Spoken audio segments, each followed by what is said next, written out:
성도 여러분, 한 해의 마지막 달인 12월입니다. 12월을 맞아서도 우리 주님을 향한 마음이 여전하시고 또 한 해의 마지막 달인 만큼 잘 마무리하시고 유종의미를 거두시는 주님의 은혜 안에서 서가는 우리 모든 성도들 되시기를 예수님 이름으로 간절히 축원합니다. 아멘. 우리가 살아가는 생활을 보면 여러 가지가 있는데요, 그 중에 하나는 기다림이라는 것이 있습니다. 먼저는 우리가 함께 공통적으로 기다리는 코로나가 종식되기를 기다리고 있고요, 우리 대학생들은 대학을 빨리 졸업하고 취직하기를 기다리고 있겠고요, 질고의 고통 가운데 있는 병중에 있는 우리 믿음의 성도들은 병이 빨리 낫기를 기다리고 있습니다. 또 우스갯소리는 아닙니다만은 실질적으로 개모임을 하신 분들은 개돈 타기를 기다리고 계시고요, 또 어린 아이들은 빨리 어른이 되기를 기다리고 있습니다. 이 중에서 또 일이 바쁘시거나 또 끌려 나온 우리 몇몇 성도들은 예배가 빨리 끝나기를 기다리고 계실 겁니다. 그죠? 몇 가지 예를 들었습니다. 우리는 이렇게 기다리는 것이 각양각색이고 우리 생활 속에는 기다림이라는 것이 녹아 있어요, 사실은. 근데 참 이게 한 번 더 생각하면 기다림이라는 것이 우리에게 굉장히 역설적입니다. 인류는 과학 문명 발전을 통해서 기다림의 불편을 줄이기 위해서 달려왔습니다. 여러분이 가지고 계신 핸드폰도요, 옛날에 벽돌 핸드폰 이만한 거하고 비교해 보면 훨씬 짧아지고 얇아지겠습니다. 그리고 뿐만 아니라 핸드폰의 구동 속도도 매우 빨라졌습니다. 핸드폰뿐입니까? 인터넷 접속 속도는 어떻고요? KTX, 비행기 점점 더 빨라지고 있어요. 기다림의 시간의 불편을 줄이기 위해서, 없애기 위해서 인류는 그렇게 달려왔어요. 그러면 우리가 3일 걸릴 일을 하루에 마쳤으면 이틀이 시간 남아야 하잖아요. 그죠? 이틀의 시간을 많이 남아서 여유가 더 있어야 하잖아요. 근데 왜 옛날보다 더 바쁘지요? 그 남는 시간을, 기다리는 시간을 줄였으니 시간이 남아야 하잖아요.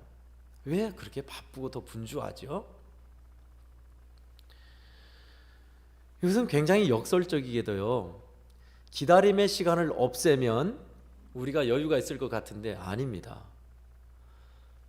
여러분이 당장 이곳에서 예배 드리고 집으로 귀가하시죠?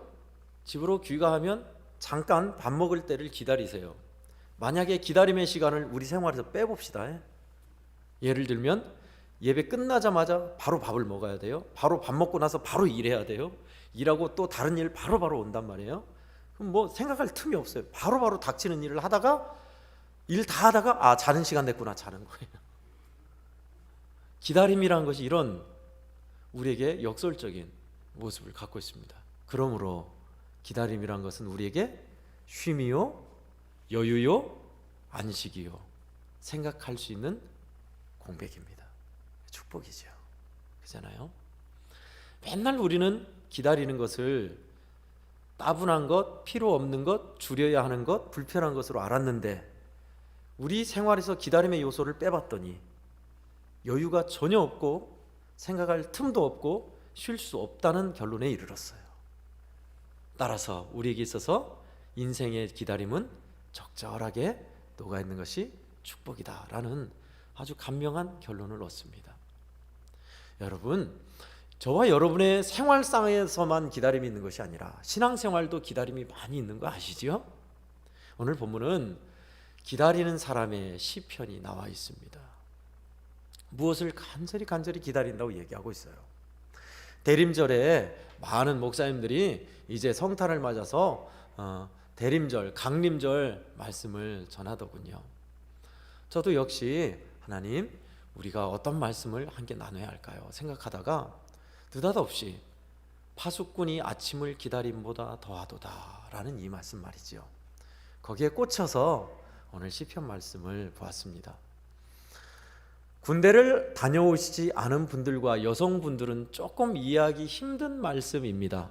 파수꾼, 군대를 다녀오신 분들에게 이야기하자면 동초 근무, 경계 근무 말입니다.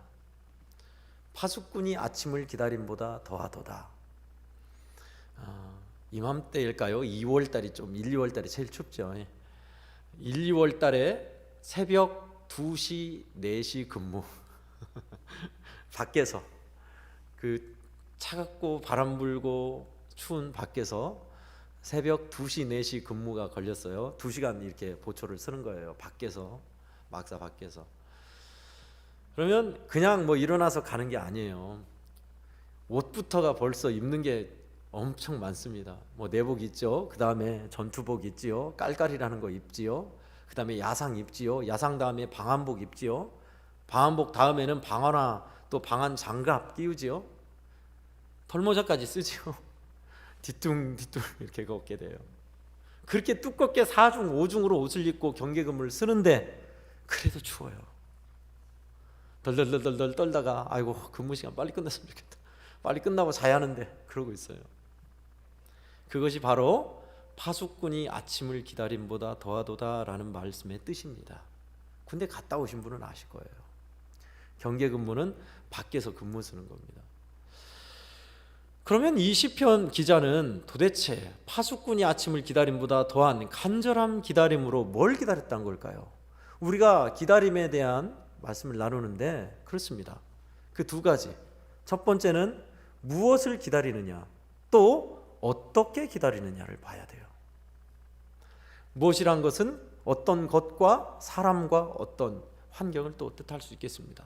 여러 소망을 다 종합한 것이겠죠. 또 기다림의 목적이 다 다르잖아요. 그 기다림의 방법 말입니다. 태도 말입니다. 어떻게 기다려야 할까요? 이 두 가지를 나누려 합니다.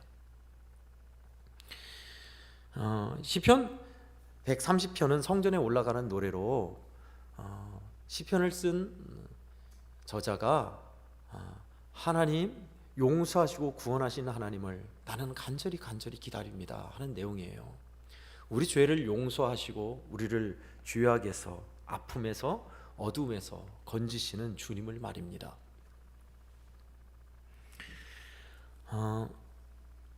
예수님이 오셔서 우리를 죄에서 건지시고 구원하시는 그런 일은 초림입니다.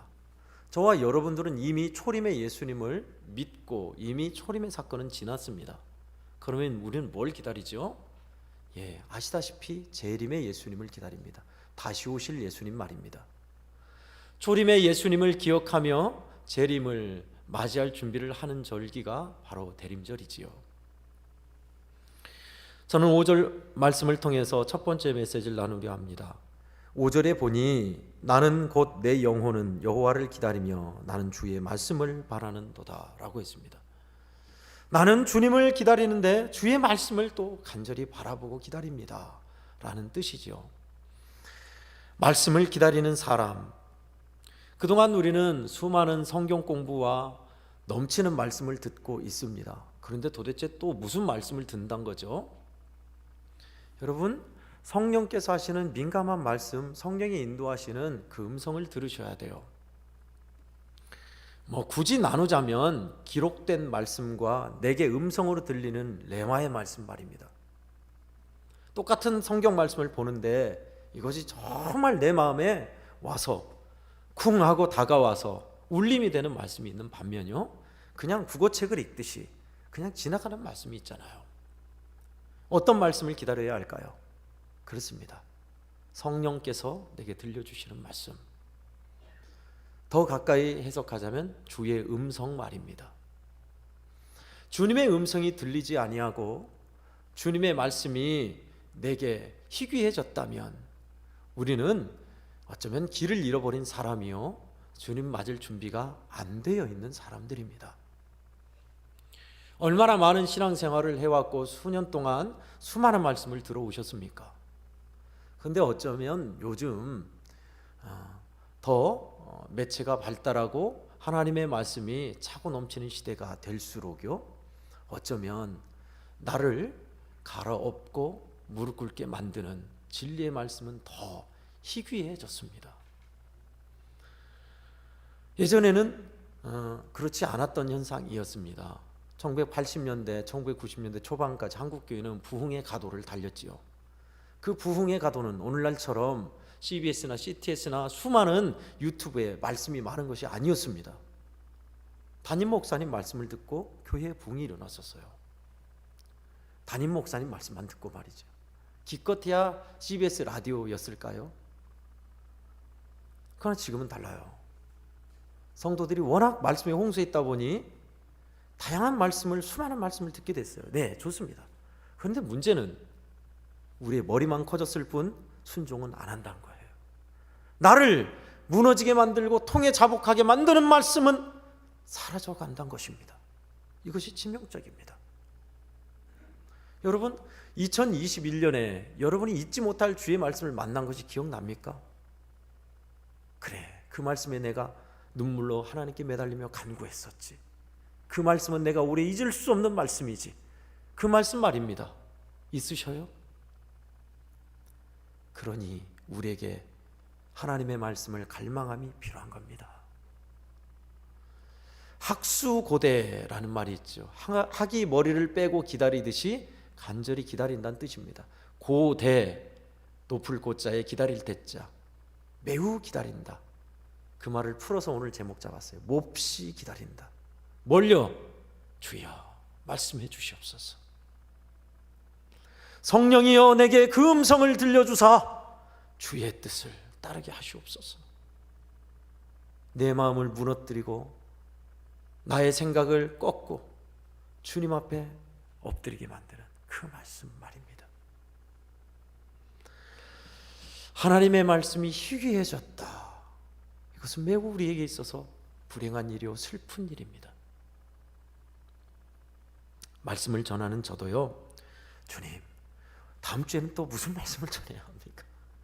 하면서 묵상하고 기도하지만 이건 진짜 진리의 말씀이야, 나에게 하신 말씀이야 한 적은 많지 않았습니다.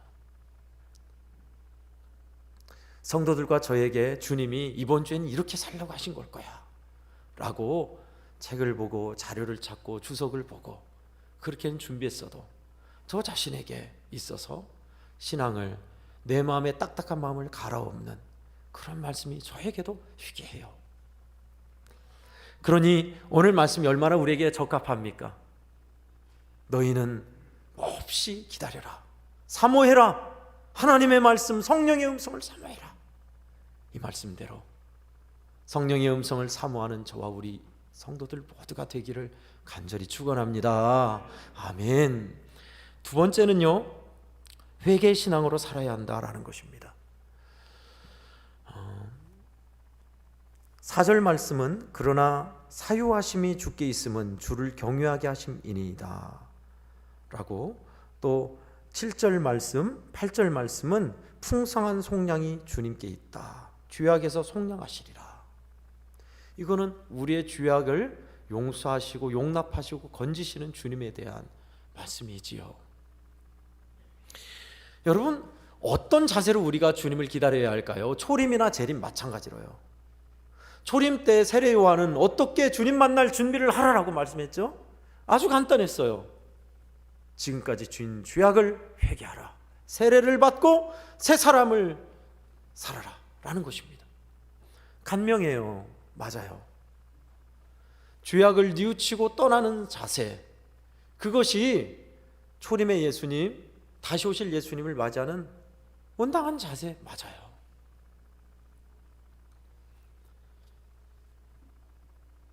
주님께서 처음 말씀 전하실 때도 회개하라, 천국이 가까웠다라는 말씀이셨습니다. 그런데 오늘날 저도 매일 새벽마다 기도하는 제목 중에 하나예요. 주님, 내 죄가 깨달아지고 내 죄가 보이게 해 주십시오. 그래서 통에 자복하는 심령으로 주님 살기를 원합니다. 왜요? 통에 자복하는 회개와 회심이 언젠가부터 사라졌어요. 이게 죄지, 이게 죄악이지, 주님 앞에 무릎 꿇고 통회해야 할 죄악이지, 내 마음을 찢어야 할 죄악이지 라는 생각이, 그런 절박함이 사라져가요. 여러분, 주님이 다시 오실 때 우리의 모든 행실과 행동을 아시잖아요. 있는 그대로 주님 앞에 추한 모습으로 회개하지 못하고 마음의 죄를 품은 모습으로 주님을 만난다고 생각해 보세요. 마치 결혼식을 앞둔 신랑 신부가 옛날 예인을 못 잊어서 몰래 옛날 예인을 끝까지 사귀다가 결혼식에 들어가는 그런 격 아닙니까? 우리가 회개해야 할 일이 당연하면서도 우리는 정작 회개에 합당한 열매가 드문 것이 사실이에요.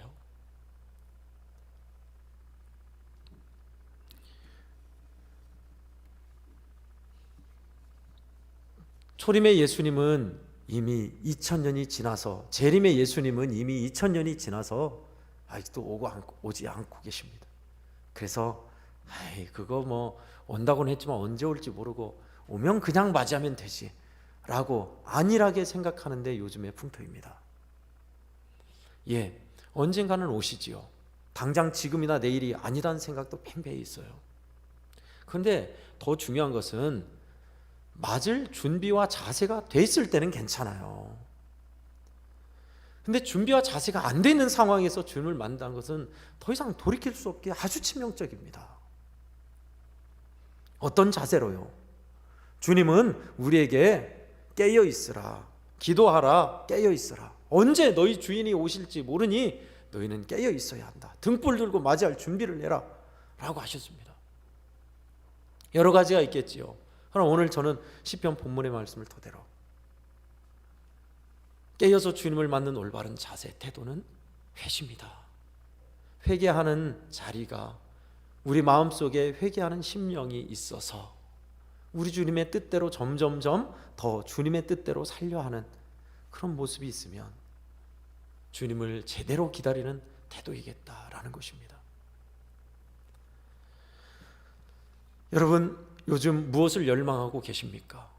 어떤 것을 간절히 기다리고 계십니까? 인터넷 쇼핑을 해서 택배가 오기를 기다리고 계십니까? 월급 탈 일을 기다리고 계십니까? 보너스를 기다리십니까? 여러분, 이것에 비해서 주님을 기다림과 주님의 말씀을 사모함을 한번 대비해 보세요. 월급, 보너스, 명품이 오기를 기다리는 마음과 주님의 말씀, 성령의 음성을 기다리는 마음, 회개하는 회개의 영이 일어나기를 원하는 마음, 어떤 것이 더 열망이 큽니까? 말씀을 마무리하겠습니다. 우리 주님은 반드시 오십니다. 성탄절은요, 2000년 전에 예수님 오신 날 기념하는 것도 물론 있지만 그것보다 더 중요한 것은 다시 오실 주님. 이제는 어린 갓난아이가 아니라 우리의 상상을 뛰어넘는 영광과 권능의 왕 중의 왕으로 오실 주님을 기다리는 절기가 되어야겠습니다. 성도 여러분, 저와 여러분을 주님은 사랑하세요. 그래서 이 말씀을 주셨어요. 이제 12월에 맞아서 저와 여러분이 우리 주님의 말씀을 더 사모하는 사람들, 주님, 내가 이런 죄를 짓고 있는데 우리 주님으로 인해서 고침받기 원합니다. 회개하는 사람 되기 원합니다. 주님, 나를 좀 도와주십시오. 이러한 자세로 기다리는 사람들, 저와 우리 성도들이 그렇게 주님을 대망하며 올바르게 주님을 기다려서 기쁨으로 주님을 맞이할 준비가 되어 있는 사람들 되기를 간절히 축원합니다. 아멘. 하나님 아버지, 감사합니다. 오늘도 귀한 말씀 주시니 고맙습니다. 주님, 주님의 음성을 듣기를 열망하는 사람, 주님, 회개하고 우리 주님을 맞이할 깨끗한 마음으로 준비한 그런 자세를 소망하는 사람, 저와 우리 애양원교회 성도들이 그러하게 하여 주시옵소서. 우리를 극진히 사랑하셔서 이 말씀 주시니 감사합니다. 이곳에 앉아있는 주님 사랑하시는 성도들 심령을 그렇게 말씀으로 붙잡아 주시고 하나님 삶의 자리를 인도하여 주시옵소서. 예수님 이름으로 간절히 기도하옵나이다. 아멘.